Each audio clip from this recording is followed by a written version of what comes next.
United States senators from both parties, Republicans, Democrats, and Independents, sent a delegation of 10 senators to Nuuk, Greenland, where they wanted to send a powerful message to the people of Greenland and the people of Denmark. We have your back. And we, on a bipartisan basis in the United States, do not support Donald Trump's threats against Greenland, against Denmark, against NATO. If he moves on Greenland and NATO, we will make sure that he is impeached, that he is thrown out, that he is convicted, that he is gone, and we will use all of our resources in the United States Senate to ensure that there is not an invasion. U.S. senators claim they will do everything to protect Greenland from potential threats. You had Republican senators there like Murkowski and Tillis joining with Democrats like Shaheen and Coons. This is extraordinary. Let me show you what went down when the United States senators were there in Nuuk, standing side by side with Greenlandic and Danish lawmakers, the Prime Minister of Denmark, and the Premier of Greenland. First, here is Senator Lisa Murkowski in her speech.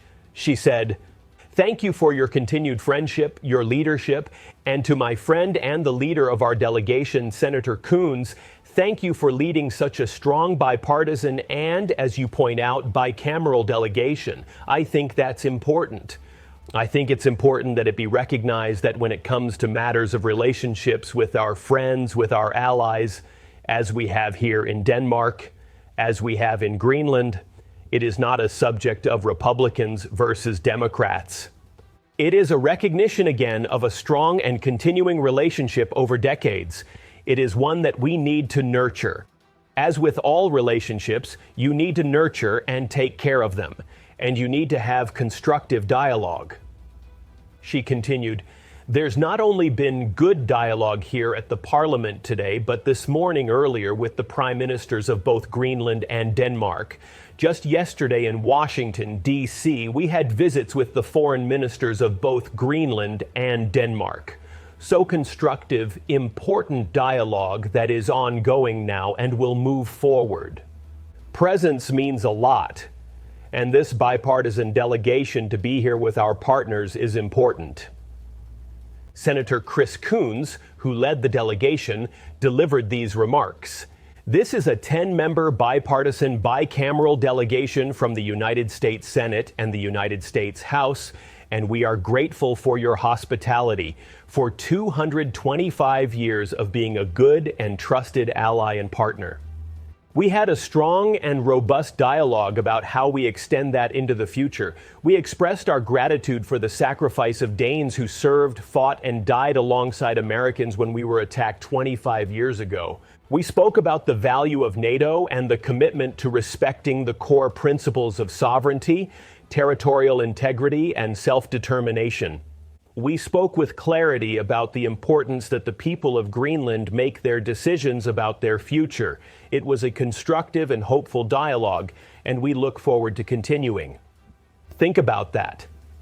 These senators flew to Greenland to affirm that Greenlandic people have the right to self-determination. That's the opposite of what Trump is saying when he talks about conquest and takeover. A Greenlandic lawmaker responded to the delegation with these words, "It was really important for us in the Greenlandic government to attend this meeting with the senators and representatives because we have really wanted to have a dialogue with them. Dialogue is first and foremost really important for us." I hope we can continue, and I hope it is the first of many more dialogues we can have in the future, because we are a member of NATO and we are happy to cooperate through NATO. I think we have much more to work on with each other in these situations because NATO has been here for many years, and we hope that it will stay for many more years to come. This is what diplomacy looks like. This is what respecting allies looks like. Not threats of invasion, not talk of conquest, dialogue and partnership. Now here's where it gets really important. Senator Jeanne Shaheen issued a direct warning about what Trump's threats actually mean for American national security. Listen to this. An American military takeover of Greenland would threaten NATO as we know it. Even short of that, just the suggestion that the U.S. would take Greenland by force does real damage. not just to the relationship with Greenland and Denmark, but to America's own national security. It erodes decades of hard-won confidence among allies and weakens the sense of security that comes with it. Senator Shaheen continued with this devastating assessment. That rhetoric plays right into the hands of our greatest adversaries, Russia and China. Vladimir Putin would welcome any move that fractures NATO or diverts attention and resources away from Ukraine. It's a point that your prime minister made again when we met with her this morning, and she's made very eloquently over a period of time. If we're serious about limiting Russia's influence in the Arctic and beyond, the most effective way to do that is by defeating Vladimir Putin in Ukraine. And that's precisely why the current debate over Greenland makes so little sense. She's exactly right. While Trump is threatening to invade an ally, Putin is laughing all the way to Kyiv. This is doing Russia's work for them. Senator Shaheen then explained how absurd Trump's approach really is. As your prime minister and Greenlandic officials have said, if the United States wants to do certain things in Greenland, whether it's build more military bases or develop the critical minerals that are there, all we have to do is partner with you all. That's been made very clear. We've had a standing treaty with Greenland dating back to 1951. And as many of you know, the United States once operated 17 bases in Greenland. My father was stationed there in World War II. It was the United States that determined that we were going to close those 16 other bases. So whether it's U.S. bases to defend against Arctic threats or critical mineral deals, your leaders here in Denmark and in Greenland have made clear that they want to partner with us. So I think the threats are not only unnecessary, they are counterproductive. They risk undermining not just our relationship with all of you in Denmark and with the people of Greenland, but the broader NATO alliance in the process. Senator Shaheen then shared something deeply troubling about the human cost of Trump's rhetoric. I know there are real deep concerns here in Denmark and in Greenland. Yesterday, we met with your foreign minister and with the foreign minister of Greenland. They talked in very personal terms about how particularly people in Greenland were thinking about their foreign minister's comments regarding children going to bed at night, worried about whether, when they got up in the morning, they were going to have been invaded by the United States. Think about that. Children in Greenland are going to bed at night afraid that American troops will invade their homes. This rhetoric has led to strained relations between the U.S. and its allies, according to some political analysts. Now I can see why that feels personal to people, Shaheen added. But Senator Shaheen offered hope. I believe saner heads will prevail.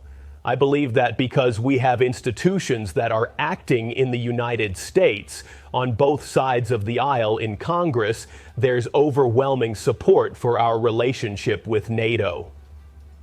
And among the American people, I don't know if you all saw the recent poll that showed that 86% of Americans said they would oppose the use of military force in Greenland.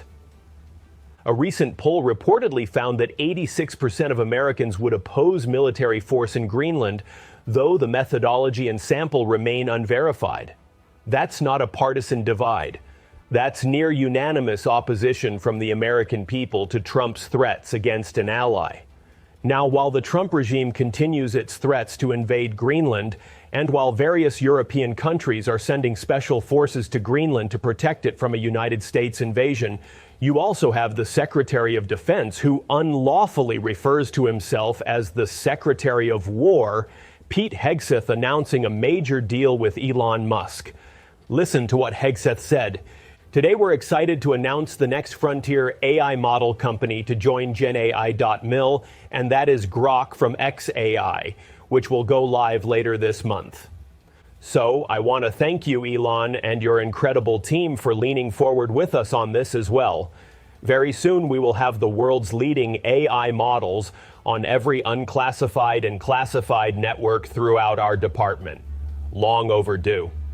So Elon Musk's Grok AI is going to go through all of the classified systems at the Department of Defense. What could possibly go wrong? I spoke with Congressman Jake Auchincloss, a Marine veteran who served in Afghanistan and led a team in Panama. He has extensive foreign policy experience. I asked him about this meeting that transpired where the foreign ministers of Greenland and Denmark showed up, and apparently J.D. Vance and Marco Rubio continued to say, no, we want to conquer you. We're going to conquer you. And then it kind of ended pretty quickly. We've been seeing footage of the Greenlandic minister almost getting very emotional on TV because the people there are traumatized right now. They think they're going to be invaded at any moment. Congressman Auchincloss responded, he should be emotional. He's defending the sovereignty and self-determination of his people. Americans certainly get emotional about that when it affects our patriotic allegiance to the United States of America. But then Congressman Auchincloss dropped a bombshell. He said, let me, before we talk about current events with Greenland, just rewind the clock to 2019. In 2019, the Danish intelligence services uncovered a Russian false flag operation in which Russia was falsifying documents purporting to show that the United States was trying to seize Greenland from Denmark. The reason that Russia and its intelligence services were committed to this operation is that they knew that this false flag operation would sow discord amongst NATO and thereby empower the Kremlin as it attacked or prepared to attack NATO's allies on Europe's eastern flank. Well, the Danish intelligence services found out and debunked this false flag operation in 2019. Then Congressman Auchincloss delivered the devastating punchline, but it turns out that Russia need not have even bothered to use its intelligence services because the American president is doing exactly what they were trying to do with covert services 6 years ago. It has been argued that the American president's actions resemble those previously attributed to covert Russian operations in 2019, though this cannot be independently verified.